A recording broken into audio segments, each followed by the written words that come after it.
Setiap 10 Oktober diperingati dunia sebagai Hari Kesehatan Jiwa. Dan sampai saat ini, beragam stigma masih menyelimuti sebagian besar masyarakat Indonesia yang mempercayai gangguan kesehatan jiwa seperti skizofrenia disebabkan hal supranatural seperti sihir atau kerasukan setan.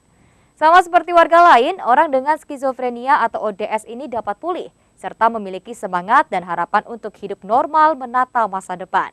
Berikut kisah seorang penyintas skizofrenia bernama Nyoman Sudiase yang kini terlibat sebagai pendamping orang dengan gangguan jiwa berat. Nama saya Nyoman Sudiase. Saya seorang penyintas skizofrenia semenjak 2001, tahun 2001. Nah itu awalnya saya tahu diri saya mengalami masalah kejiwaan. Tahun 2001 itu saya ngamuk di tempat kerja seperti itu. Oleh keluarga akhirnya saya dibawa ke rumah sakit umum Pusat Sanglah. Nah, dirawat di sana di bagian psikiatri. Nah, itulah awalnya saya tahu bahwa saya itu ada masalah kejiwaan. Ya, inilah Nyoman Sudiase, seorang penyintas skizofrenia yang kini dapat beraktivitas normal seperti orang pada umumnya.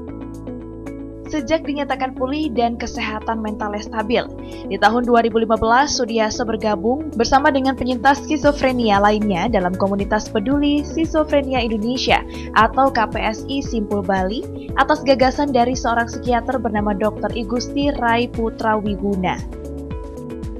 Dari komunitas ini, Sudiase bersama dengan orang skizofrenia atau ODS lainnya yang telah pulih diajak berkegiatan seni. Sampai akhirnya terbentuk rumah berdaya di Kota Denpasar dan ditunjuk sebagai koordinator untuk para ODS. Sudiase bersama 4 ODS lain diangkat sebagai tenaga kontrak Dinas Sosial Kota Denpasar untuk mengkoordinir kegiatan yang ada di rumah berdaya. Memang teman-teman disabilitas mental itu sudah mulai mendapat perhatian lebih segitu. Setara dengan disabilitas lainnya, karena kan disabilitas mental ini kan wacananya baru-baru muncul itu baru. Sebagai koordinator di rumah berdaya, Sudiase bertugas mendampingi para ODS lain untuk beraktivitas. Mulai dari memberi pewangi dupa untuk kemudian dijemur, lalu dikemas dengan label bertuliskan rumah berdaya. Seluruh dupa ini nantinya didistribusikan ke sejumlah kantor yang ada di Kota Denpasar.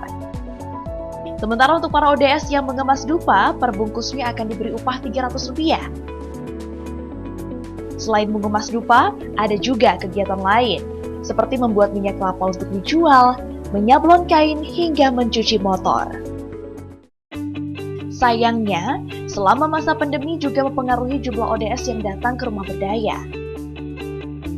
Seperti ODS bernama Nyoman Astawa ini, yang sejak usia 14 tahun didiagnosa mengalami gangguan jiwa berat.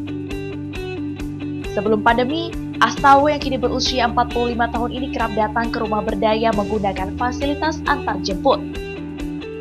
Namun, sejak pandemi, fasilitas antarjemput terpaksa dikurangi dari 2 menjadi 1 kendaraan saja. Jumlah ODS yang beraktivitas di rumah berdaya juga berkurang, dari yang sebelumnya 30 orang menjadi 10-15 orang saja. Untuk memberi pengobatan rutin bagi para ODS, tim medis dari puskesmas yang mendatangi pasien ke masing-masing rumah. Berkat dukungan keluarga dan tetangga, kondisi Astawa berangsur membaik. Sama halnya dengan kondisi Sudiase.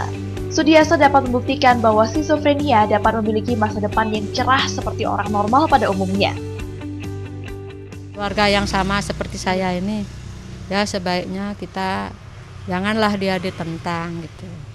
Ya dukung aja dia, bantu dia berobat, bantu dia. Jangan dia dikucilkan. Oh dia sakit kita obatin. Gitu. Sementara menurut psikiater I Gusti Rai Putra Wiguna, penyakit skizofrenia ini tidak ada kaitannya dengan supranatural. Skizofrenia terjadi akibat gangguan di otak, yakni kandungan zat kimia seperti neurotransmitter yang tidak seimbang, terutama dopamin atau neurotransmitter lain. Pemicunya bisa beragam, mulai dari genetik, proses persalinan, ada trauma kekerasan, penyalahgunaan zat, hingga stresor lainnya. Dan ini tips dari Dr. Rayu Guna untuk menghadapi jika ada anggota keluarga seorang ODGJ atau ODS. Ya, yang pertama tentu saja mendapatkan pengobatan. Kalau itu tidak didapatkan, tentu kita tidak bisa berelasi atau berkomunikasi. Setelah mendapatkan pengobatan, adalah perlu mereka mempunyai harapan bahwa mereka dimanusiakan, bahwa mereka didengar apapun yang mereka katakan, bahwa mereka itu berarti. Kemudian apapun yang mereka lakukan kita bisa apresiasi. Apakah mereka melukis, apakah mereka membuat karya, ya kan, atau bernyanyi, kita hanya perlu mengapresiasi dengan keunikannya tersendiri. Sebagai seorang dengan skizofrenia, mereka hanya berharap dapat diperlakukan secara wajar. Sudiasa bersama teman-teman ODS tidak berharap dikasihani, tetapi butuh dikasihi oleh keluarga dan masyarakat dengan perlakuan sewajarnya seperti manusia biasa. Dari Denpasar, Dewi Umaryati, Agus Sudiana, iNews melaporkan.